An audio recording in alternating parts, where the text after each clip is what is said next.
Hello guys, hello. This is Mama T coming at you because you know what? It is Juneteenth. Yes, it is. So I have a story to tell, testimony. It is a testimony, and I'm gonna try to make it brief, and it may be a little bit more than 10 minutes, and so I might have to do another video anyway. Testimony time. Okay, so I'm gonna try to keep it quick. This past March, I was off on medical leave because I had major back surgery on my spine, which is God recovered. God did it. He performed miracles on my back. I have no more pain, guys. But amongst this, so I was off on medical leave, and so I was teaching at this school. And one of my students, he became homeless. And so he was living with someone. He was homeless, and he was a senior. So I brought him into my home.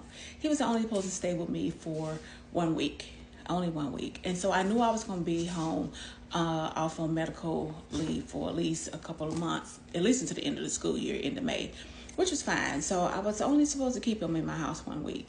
So I wound up keeping him for about 4 or 5 weeks in my home because there was nowhere for him to go. I couldn't just throw him out. And you probably see me talk about him before about a month or so ago.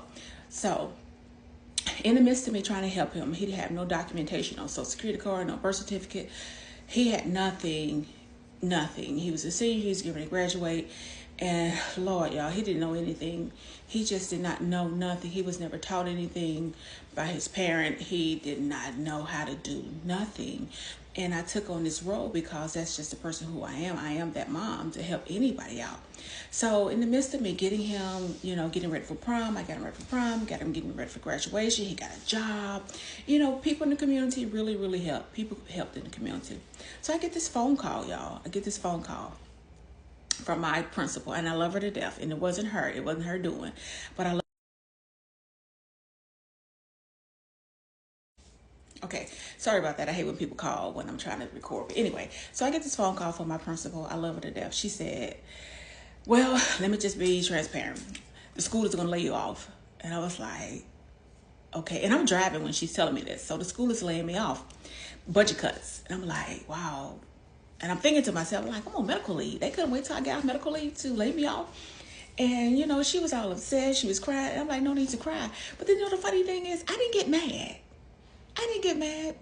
She was more hurt for me because she's like, well, I'm going to talk to them because here you are helping this student. He's getting ready to graduate, blah, blah, blah. I told her it's okay. It was okay. And it actually was okay. And I was like, why come I'm not feeling some type of way because I got laid off on medical leave? It's like the movie Smoke, what was it? Friday when they said, when Smokey tells,